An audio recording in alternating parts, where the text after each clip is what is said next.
여러분 안녕하세요. 지난번 우리가 코로나 팬데믹에 관해서 지금 간호학을 공부하고 있는 한 여대생 자매님을 모시고 우리가 첫 번째 에피소드를 했습니다. 오늘은 거기에 이은 두 번째 에피소드를 우리 자매님과 함께 진행하겠습니다. 자매님 안녕하세요. 네, 안녕하세요, 장로님. 지난 시간에 이어 이렇게 또 이야기를 나눌 수 있도록 불러주셔서 감사합니다. 두 번째 시간이라 그런지 지난번보다 긴장도 좀 덜 되고 더 깊은 이야기들을 나눌 수 있을 것 같아 기대가 되는데요. 제가 알기론 장로님께서 국제무역학을 전공하셨다고 알고 있어요. 지금 저희가 나누는 이야기의 주제가 코로나19 바이러스로 인해 생긴 팬데믹 상황이잖아요. 근데 이 주제가 약간 의료 분야도 섞여 있고 국제무역학과는 조금 거리가 있어 보입니다. 그래서 궁금한 점이 있는데요. 코로나19에 대해 한 연구가 어떻게 시작하게 되신 건가요? 네, 맞습니다. 저는 이 의학에 관해서는 뭐 어느 쪽도 관련된 공부를 한 적이 지금까지 전혀 없습니다. 그런데 제가 왜 이 연구를 하게 되었는가 하면은 사실 저도 이 코로나가 계속 진행되는 가운데 이 문제에 대하여 깊이 생각해야 된다 하면서도 선뜻 그 일을 한번 실행해 보기가 두려웠던 것은 이 전문적인 의료 분야에 대한 지식이 없는 내가 과연 이 문제에 대해서 제 나름대로의 어떤 판단적 기준을 제가 찾아낼 수 있을 것인가라는 그 의구심 때문에 이 코로나 팬데믹이 지금 1년 6개월 동안 진행되고 작년 한 해 동안 계속 이 문제에 대하여 좀 연구를 해야 되는데 하면서도 선뜻 이제 그렇게 하지 못했어요. 그런데 이게 우리의 예상과는 달리 올해를 넘어서 1년 6개월을 넘어서 이제는 이게 점점 백신이 나왔는데도 더욱 큰 미궁으로 지금 세계는 들어가고 있고, 그런데 문제는 이 팬데믹으로 인해서 우리가 살아가는 이 사회적, 정치적, 종교적 이 모든 환경들이 엄청난 변화를 일으키고 있는데 과연 이 문제에 대하여 나는 어떻게 생각하는가에 대한 끊임없는 질문이 제 마음에 있었습니다. 여러분, 그리고 여기 성경 말씀 베드로전서 3장 15절에도 이런 말씀이 있죠. 너희 마음에 그리스도를 주로 삼아 거룩하게 하고 너희 속에 있는 소망의 이유를 묻는 자에게는 대답할 것을 항상 예비하되 온유와 두려움으로 하고. 예를 들어서 예수님을 믿지 않는 저희 친구들과 어떤 사람들과 교류를 하게 될 때 그 사람들이 하나님을 믿는 당신은 이번 사태를 어떻게 이해하고 보느냐, 이런 질문을 받을 때 내가 어떻게 설명을 해야 될까? 뭐 언론에서 전해주는 그런 사람들이 다 아는 방식으로 설명하는 것은 적합하지 않다, 이런 생각을 하면서 이제 올해 2021년에 들어와서는 이게 1년 이상 진행되다 보니까 도서관에 가면 지금 이 문제에 대하여 많은 전문가들이 나름대로 의견을 기록한 책들이 쏟아져 나오기 시작했습니다. 그래서 저는 일단 자신은 없지만은 이 분들이 쓴 책들을 좀 한번 한 권 한 권씩 읽어보면서 이게 의학적 지식이 없더라도 우리가 가지고 있는 지식의 체계들을 잘 정리해 나게 보면 이 본질의 문제를 좀 깨뜨려 볼 수 있겠다라는 생각이 들면서 여러 서적들을 읽고 연구하게 되었습니다. 그러셨군요. 저도 장로님의 예를 교훈 삼아서 이 시대에 일어나는 일들을 그냥 지나치는 것이 아닌 심각하게 생각해보고 스스로 대답할 수 있도록 기도하며 준비하는 삶을 살아야겠다고 생각해 봅니다. 이제 지난번에 대화했던 내용을 간단하게 요약해 보겠습니다. 먼저 첫 번째, 코로나 팬데믹은 인간이 하나님이 정하신 한계선을 넘어서면서 일어난 사건으로 결과적으로 올 것이 왔다로 정리할 수 있습니다. 두 번째, 팬데믹을 알려주는 작은 징후로서 사스, 메르스 사건들이 있었으나 인류는 하나님을 떠나고자 하는 욕망을 멈추지 않았습니다. 세 번째, 코로나19가 사스와 메르스와 다른 것의 특이점은 엄청난 속도의 유전자 변이에 있습니다. 네 번째, 하나님은 인간이 하나님을 떠날 때 받을 재앙들을 경고하시는 분으로 코로나19는 하나님이 허락하신 재앙이다 라는 것을 레위기 16장을 보면서 볼 수 있었습니다. 이렇게 총 4가지로 정리해 보았는데요. 더 간략하게 정리한다면 코로나 팬데믹은 인간이 초래한 것이라고 정리할 수 있을 것 같아요. 이 문제에 대해 조금 더 자세히 이야기를 나눠봐야 할 것 같은데요. 자세히 설명해 주실 수 있을까요? 네, 이 문제를 우리가 좀 생각하기 위해서는 우리 역사의 그 시대적 흐름에 대하여 먼저 잠깐 좀 우리가 생각을 할 게 있습니다. 우리는 하나님이 이 세상을 창조한 이래로 6,000년의 역사를 우리가 흘러가고 있는데 그 6,000년에 흘러가고 있는 역사 가운데 성경은 마지막 때에 관하여 1798년이라는 시간표를 정하고 있습니다. 이 하나님의 시간표다 1798년 이전과 이후 세계는 전혀 성질이 다른 한 세계를 맞이하게 되었는데요. 1798년 이전은 쉽게 말하면 지식이 정체된 시대. 1798년 이후는 지식이 폭발적으로 증가하면서 빠르게 새로운 지식이 양산되는 그러한 시대적 특징을 가졌습니다. 성경은 1798년 이후를 특별히 그래서 마지막 때라고 부르는데요. 우리는 이 6,000년의 역사 가운데 200년이 넘는 마지막 때를 지금 지나오고 있는데 이 마지막 때도 하나님께서 중요한 시대적 표적을 세운 게 있습니다. 그것이 뭐냐 하면 바로 1990년대입니다. 1990년대 이전과 이후는 전혀 어떤 성질 면에서 다른 세상이 있어요. 그걸 이해하는 게 중요합니다. 그래서 1990년대 이전과 이후를 비교해 볼 줄 아는 그러한 시대적 눈이 필요하다. 이렇게 먼저 말씀을 드리고 싶습니다. 네, 그렇군요. 근데 저는 1990년대 이후에 태어난 사람이라 이 문제가 조금 생소하게 다가옵니다. 1990년대 이후의 변화나 특징 등에 대해서 좀 더 설명해 주실 수 있을까요? 예. 성경적 의미에 대하여 이 1990년대 이후는 오늘 제가 이 코로나 팬데믹을 설명하는 것, 이것을 자세히 설명하는 것은 다음에 우리가 예언에 관해 연구할 때 이것을 집중적으로 설명하는 시간을 아마 가지게 될 것입니다. 간단히 요약하면 성경은 왜 1990년대를 기점으로 시대를 구분하느냐 하면은 1990년대 이전은요, 교황권이 치명적인 상처를 가지고 있던 때였습니다. 그런데 1990년대 이후는 죽게 된 상처가 살아난 교황권이 미국과 연합하여 세상을 주도하던 시대, 즉 하나님을 온 인류로 하여금 하나님을 완전히 떠나도록 하는 시대. 다른 말로 하면 사탄이 직접 그 길을 열어가기 위하여 주도하던 시대의 의미가 있습니다.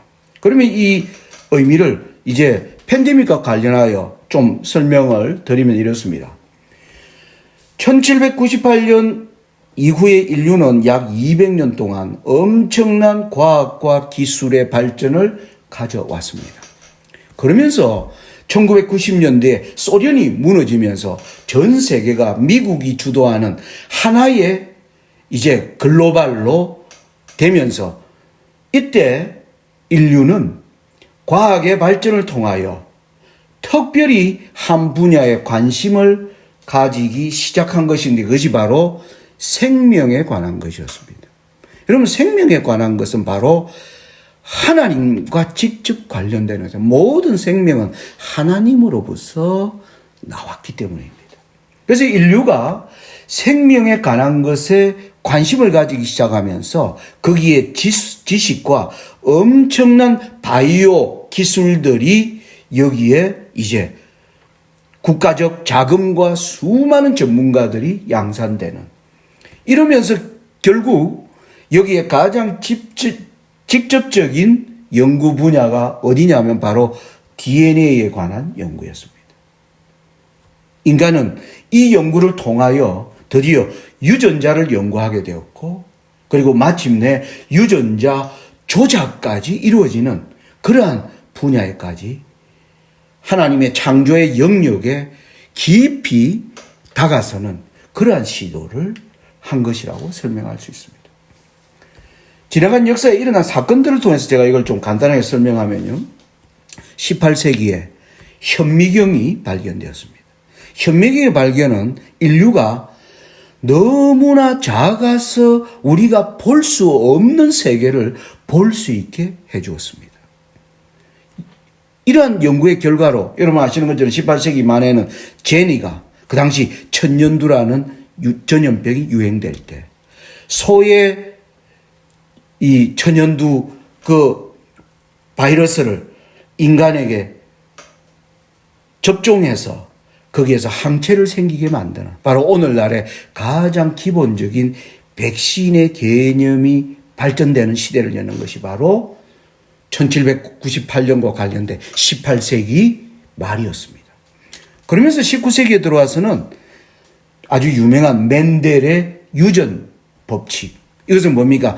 생명의 비밀을 푸는 데 있어서 하나의 질서, 법칙이 있다는 것을 인류가 이제 관심을 갖기 시작했고, 결국은 우리의 세포 속에는 세포핵이 있고 세포핵 속에 염색체가 유전자라는 사실을 19세기 인류는 이제 그러한 지식으로 나아가게 됩니다. 그러면서 20세기에 들어오면 20세기 중반에는 바로 유전 물질의 핵심은 바로 DNA라는 사실을 과학적으로 증거하게 되면서 1990년대 이후에는 그때 미국을 주도하던 대통령이 바로 빌 클린턴 대통령입니다. 빌 클린턴 대통령은 재임 8년 기간 동안 야심찬 계획을 발표했습니다. 인간의 게놈 지도를 완성하겠다. 인간의 모든 하나님의 창조에 대한 비밀을 인간이 들여다보겠다. 인간의 게놈 지도를 완성시키게 된 것입니다. 이 과정 속에서 여러분 1990년에는 복제 둘리 양을 만들어서 하는 전 세계적으로 엄청난 파장을 불러일으켰죠. 그리고 미국의 FDA 허가는 식품에 있어서의 모든 유전자를 인간이 뭐 하는 겁니까? 조작해서 나온 제품을 우리가 먹을 수 있는 식품으로 인정하는 길들을 열어가기 시작합니다.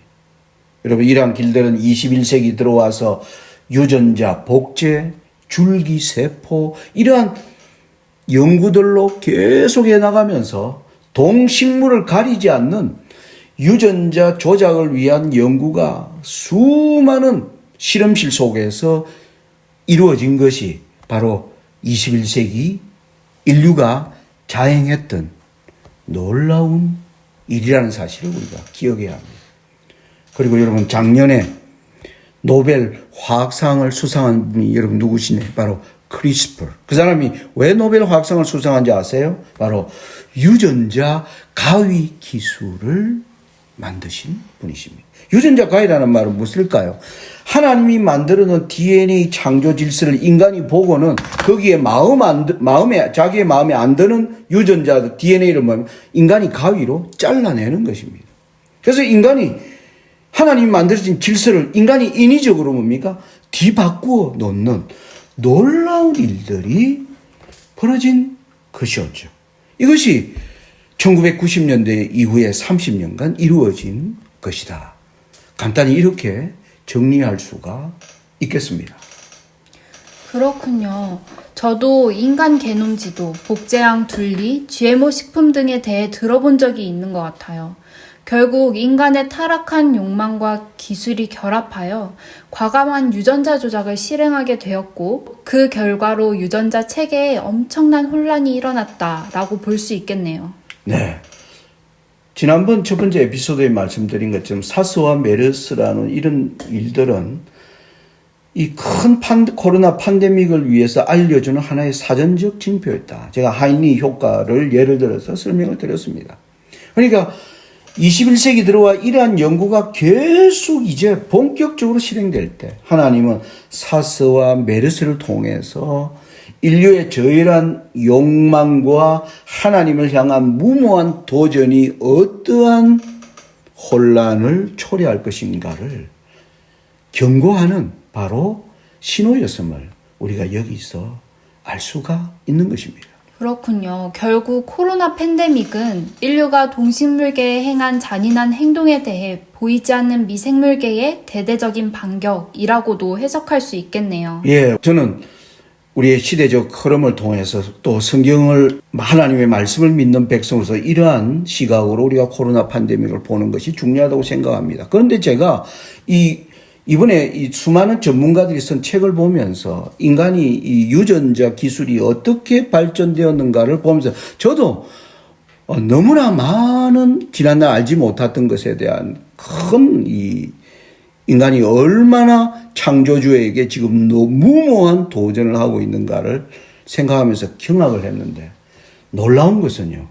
올해 이제 2021년 백신 제조 방식에서 드러난 mRNA 기술이라는 것입니다.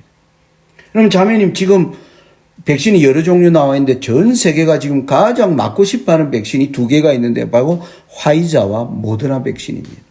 아스트라제네카 얀센하고는 전혀 다른 방식의 백신입니다. 이 백신 방식이 뭐냐면 mRNA 백신이다 이렇게 하는 겁니다. mRNA 백신 지금까지 전혀 들어보지 못한 새로운 신기술이에요. 유전자 기술에서. 그래서 우리 질병관리청에서 설명하는 내용을 보면 여기 바이러스의 유전 정보가 담긴 mRNA를 사람 몸에 주입하는 것이라 이 말입니다. 이 말씀을 백신 속에 우리의 몸에 유전 정보를 담은 물질을 우리 몸의 혈액을 통하여 주입하는 아주 신기술이라는 것입니다. 그게 mRNA 방식이라는 거예요. 근데 자매님 여기서 mRNA, RNA는 아는데 사람들이 M은 뭔지 잘 몰라요. M을 왜 넣었을까요? M이 바로 무슨 뜻이냐면 메신저라는 뜻입니다. 메신저가 무슨 뜻입니까? 정보를 전달하는 사람. 우리가 성경에 나오는 새 천사 기별을 전하는 사람. 하나님의 기별을 전하는 사람. 그 사람을 우리가 메신저라고 하는 겁니다. 우리의 몸에도 DNA와 RNA 조직에서 하나님이 우리 인체의 몸을 구성하는 DNA의 질서가 유지되도록 하기 위해서 하나님이 DNA와 함께 RNA를 만들었습니다. 이 RNA는 DNA에 우리 몸에 관한 가장 중요한 정보를 전달하는 기능을 합니다. 그게 하나님이 만들어 놓은 질서예요. 그러니까 우리가 어떤 제품이 나오는 데서 여러분 제품의 생산자가 있고 이 제품을 어떻게 만들려고 하는 제품의 설계자가 있죠. 생산자는 어떤 면에서는 바로 DNA가 생산자고 이 제품을 어떻게 만들으라고 하는 정보를 주는 것은 바로 RNA가 하는 역할입니다. 그래서 이 역할을 통하여 우리의 몸이 하나님이 만들어 놓은 질서를 따라 유지되도록 하는 것이 바로 생명에 관한 중요한 지식이죠. 그런데 이 mRNA 기술은 인간이 하나님이 만드신 유전자 질서에 하나님의 메시지가 아닌 인간의 메시지를 전달하려는 지경까지 들어선 것이라는 사실에 저는 깜짝 놀라게 되었습니다. mRNA라는 기술을 적용해서 나온 백신에 대해 좀 더 생각을 해볼 필요성이 있는 것 같아요. 그럼 지금 다들 맞으라고 권하는 코로나 백신을 맞지 않는 것이 좋을까요? 조심스럽게 물어보고 싶습니다. 저도 이 문제에 대해서는 조심스럽습니다. 저는 제가 이 강의를 계획한 것은 사람들에게 여러분 백신을 맞으면 안 됩니다라는 생각을 전하기 위해서 기획한 것은 아니에요. 아마 여기에는 수많은 이 전문 과학자들이 우리 몸에 해롭지 않게 되는 어떤 이런 건 아주 혁신적인 노력을 했을 거라고 생각합니다. 제가 거기에 대하여 지식이 없기 때문에 저는 여기에 말할 자격이 있는 사람이 아닙니다. 그런데 단지 이 백신이 어떠한 성질의 것인가는 사람들이 알아야 한다. 거기에 대하여 본인이 판단하고 하면서 나는 맞는 것이 좋겠다. 고 생각하는 사람이 있을 것이고 또 맞지 않는 것이 좋겠다라고 생각하는 사람으로 저는 자연스럽게 판단의 자유는 개인의 몫이다. 저는 하나님께서 이 시대에 이걸 통해서 이걸 절대 맞으면 안 돼. 어떤 유튜브에 들어가면 이걸 짐승의 표라고 쓰면 저는 그러한 주장에는 결코 동의하지 않습니다. 단지 우리가 이 문제에 대한 본질적인 의미에 대하여 사람들이 깨닫고 더 관심을 기울이게 하는데 목적이 있는 것입니다. 그렇군요. 한번 심각하게 고민하고 생각해 보아야 할 부분인 것은 확실한 것 같습니다. 그럼 넘어가서 만일 인간이 하나님이 정하신 한계선, 즉 레드라인을 넘어섰다면 앞으로 어떻게 되는 건가요? 그리고 우리는 어떻게 대처해야 할까요? 약간 두려운 부분인 것 같기도 해서 그래서 더 궁금한 것 같기도 합니다. 제가 한계선을 넘었다, 넘지 않았다. 저는 개인적으로 이런 연구를 통해서 제 마음속에는 우리 인간이 하나님이 정해놓으신 마지노선을 인간이 지금 넘나드는 것 아닌가 이런 생각을 하게 됩니다. 그런데 저는 이게 넘었다, 넘지 않았다. 제가 이렇게 판단할 수 있는 위치에 있는 것은 아니고요. 제가 첫 번째 에피소드에서 로마서 1장 20절로 28절이 예를 든 게 바로 그겁니다. 거기 보면 인간의 욕망이 점점 하나님을 어떻게 떠나는가 하는 것입니다. 여기 보면 노란 글씨로 제가 24절에 인간이 자신의 정욕을 따라 살고 싶은 욕망. 그리고 26절은 부끄러운 욕심. 이제 부끄러운 줄도 모르고 그 욕망을 따라 걸어가는 것. 28절에는 마침내 하나님 두기를 싫어하매. 하나님 두기를 싫어한다는 게 뭘까? 결국은 하나님을 떠나는 걸 좋아하게 되었다는 것을 설명하는 것입니다. 우리가 예를 들면 저도 그리스도인으로서 잘못된 일을 많이 합니다. 그런데 어떤 때 잘못된 일을 하면서도 하나님께서 이걸 하지 말라고 했는데라고 인식하면서 그 잘못을 범할 때가 있어요. 그런데 하고 나서는 하나님께 용서를 빕니다.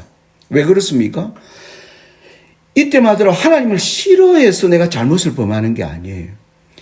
하나님을 사랑하고 하나님을 경외하지만은 제 어떤 살아온 제 안의 욕망 때문에 어쩔 수 없이 잘못을 범하는 경우가 있어요. 하나님은 우리의 그러한 단계들을 하나님은 불쌍히 여기시는 것입니다. 그런데 28절에 하나님 두기를 싫어한다는 말은 하나님이 주시는 말씀에 이제는 뭐 하는 겁니까? 전혀 개의치 않고 하나님께 도전하려는 생각을 품기까지 인간이 올 때 바로 인간의 멸망이 시작된다라고 로마서 1장이 경고하고 있는 것이죠. 이러한 사상이 우리 레위기 26장을 통해서도 드러나지 않았습니까? 레위기 26장에 하나님이 전염병을 왜 보내시는가? 14절 15절에 너희가 내게 청종하지 아니하며 내 모든 명령을 준행지, 이제는 모든 명령을 준행지, 하나님의 말씀이란 다 어깃장을 놓는 것입니다. 그러면서 내 규례를 멸시하며 마음에 내 법도를 싫어하여 내 모든 계명을 준행하지 아니하며, 이제 하나님의 말씀을 범하는 것이 그 원인이 하나님 말씀을 뭐에 싫어한다는, 그때 하나님이 인류에게 보내는 경고가 폐병과 열병으로 보낸다. 여기에서 보면 저는 이 팬데믹 상황은 오늘날 인류가 하나님의 경계선을 넘어서는 것으로 저는 그렇게 제 판단의 근거는 여기에 기초되어 있습니다. 네, 말씀해 주셔서 감사합니다. 이야기를 나누면 나눌수록 이 사태에 대해 점점 더 경각심을 갖게 되는 것 같습니다. 오늘 시간이 다 되어 여기서 마무리하는 것이 좋을 것 같아요. 다음 시간이 정말 기대되는데요. 다음 시간에 뵙겠습니다. 감사합니다. 감사합니다.